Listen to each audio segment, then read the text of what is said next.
10वीं कक्षा के छात्रों को तालियों के साथ स्वागत कीजिए।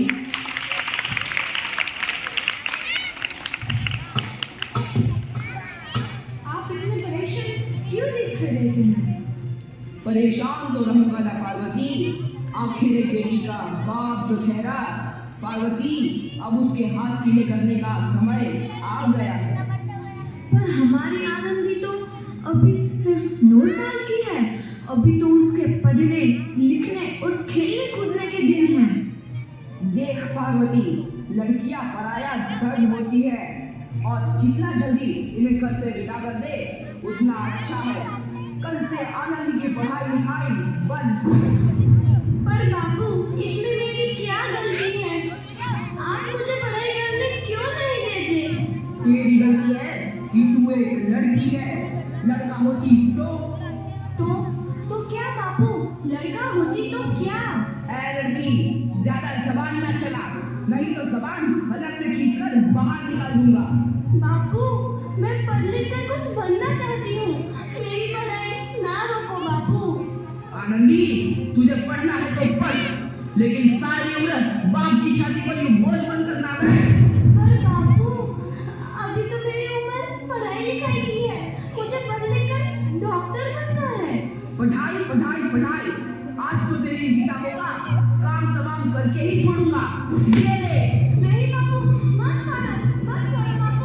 मत छोड़ी। नहीं बाबू, नहीं। बाबू, ये तुमने क्या किया? तुमने मेरी इन किताबों को ही नहीं पढ़ा बाबू। मेरी किस्मत फाड़ दी, मेरी किस्मत। ये कॉपी किताबें ना सिर्फ छोरों के हाथ में अच्छी लगती है।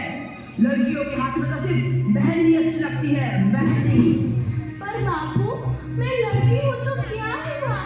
लड़का और लड़की तो हमारी दोनों आंखों के समान होते हैं। चुप कर आनंदी, और यह एहसान मान कि अब तक जिंदा है तू। कहीं बचपन में गला दबाकर मार दिया होता तो यह तेरी बकबक नहीं सुननी पड़ती आज। पर बाबू, मुझे चूल्हा हिलाना अच्छा ना लगे है। देख छोरी, जितना जल्दी हो तू चूल्हा जलाना सीख ले, उतना ही अच्छा है तेरे लिए। और हाँ, तेरा ब्याह तो होगा, वो भी कल के कल। अपना जीवन है तुम्हारी यही कहानी। आंचल में है दूध और आंखों में है पानी। मुझे माफ कर दे बेटी, तेरे बापू के जिद के आगे मेरी एक न चलेगी।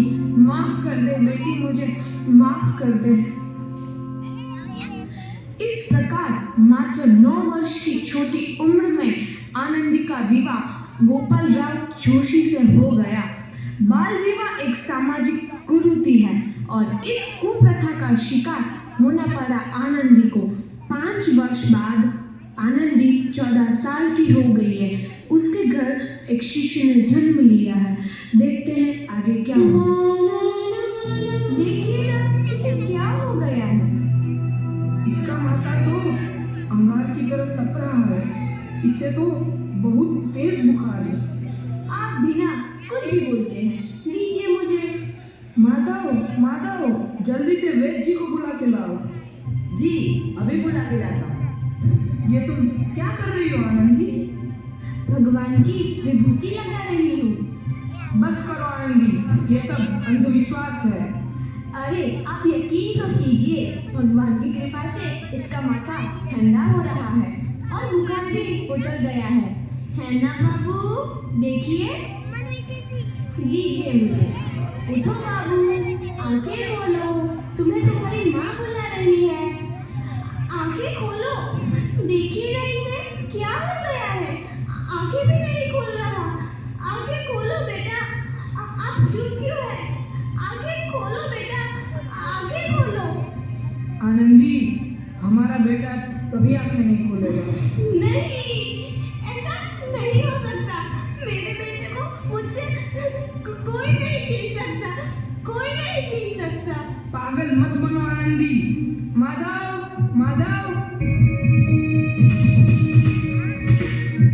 आनंदी, बंद करो ये पागलपन। भगवान ने मेरा बच्चा छीन लिया। भगवान ने नहीं, तुम्हारी अशिक्षा और अंधविश्वास में तुम्हारा बच्चा छीना है। अगर तुम पढ़ी लिखी होती तो आज हमारा शिशु जीवित होता। तुम अनपढ़ थे आनंदी, अनपढ़। नहीं, अब मैं अनपढ़ नहीं रहूंगी। नहीं रहूंगी मैं अनपढ़। मैं पढ़ूंगी ताकि कल किसी और आनंदी को इलाज के अभाव में अपना बच्चा ना खोना पड़े। शाबाश आनंदी, और यही तुम्हारे अपराध के लिए प्रायश्चित भी है।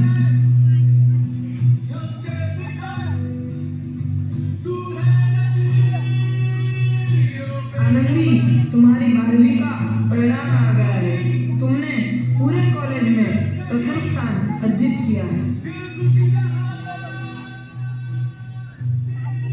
आनंदी, तुम्हारी मेहनत रंग लाई है। तुम्हें शिक्षा वृत्ति मिली है। ये लो तुम्हारे अमेरिका जाने की टिकट। मुझे शिक्षा वृत्ति मिल गई। मैं अमेरिका जा रही हूँ। पर ये सब मैं अकेले कैसे कर पाऊंगी? दी, अपने आप को इतना कमजोर क्यों समझ रही हो? फिर इतना पढ़ने लिखने का क्या फायदा? तुम अभी गवार की। गवार? नहीं हूँ मैं अब गवार।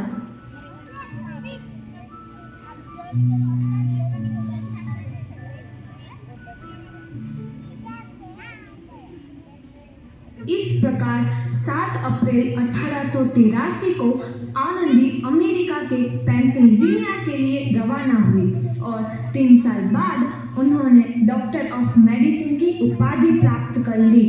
इधर आनंदी के पिता की तबीयत बहुत खराब है। आगे क्या होता है देखते हैं। लगता है अब मेरे जाने का समय आ चुका है। अब मैं नहीं बचूंगा। ऐसा मत बोलो।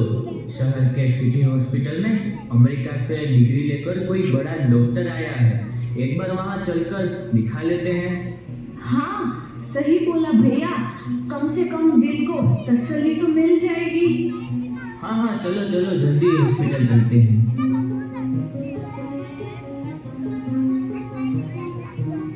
इस मरीज की हालत तो बहुत ही खराब है। कोई चमत्कार ही इसे बचा सकता है। ऐसा मत बोलो भाई। डॉक्टर साहब कब तक आ जाएंगे? लो आ गए डॉक्टर मैडम। डॉक्टर मैडम, जल्दी देखिए, मरीज की हालत बहुत ही खराब है।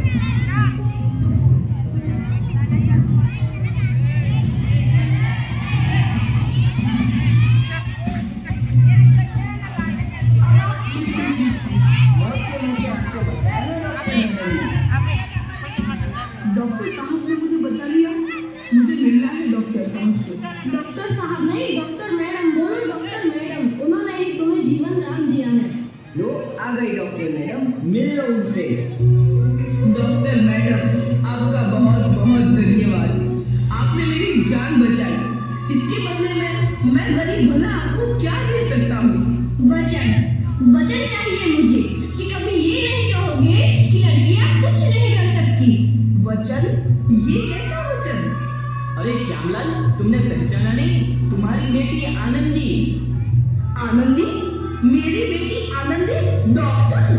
हाँ बापू, वही आनंदी जिसके लिए बचपन में तूने चूल्हा और दूल्हा के अलावा कुछ नहीं सोचा था। आनंदी, आनंदी मेरी बेटी, मुझे माफ कर दे। मैं तेरा गुनहगार हूँ बेटी। नहीं नहीं बापू, वही आनंदी जिसके हाथ पीले करके तुम उसकी सारी जिंदगी काला कर देना चाहते थे।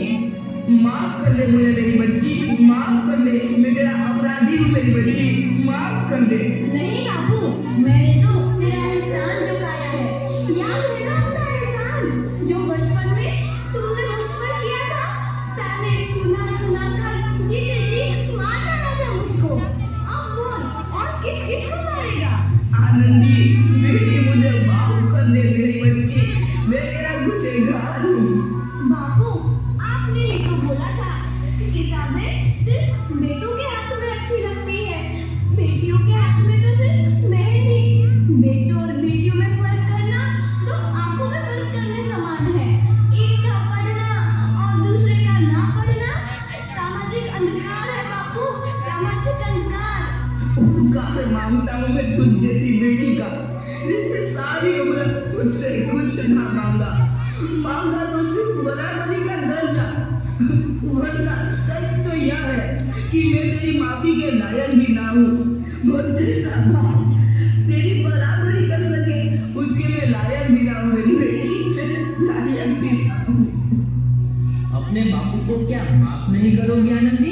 माफ कर दो आनंदी, माफ कर दो। सुबह का भूला यदि शाम को घर लौट आए तो उसे भूला नहीं कहते। बापू। तो इस प्रकार आनंदीबाई जोशी ने अपनी मेहनत और अटूट इरादे से न केवल भारत की पहली महिला डॉक्टर बनी, बल्कि आगे चल के उन लड़कियों के लिए सुनहरा रास्ता दिखा गई जो जीवन में कुछ करना चाहती थी।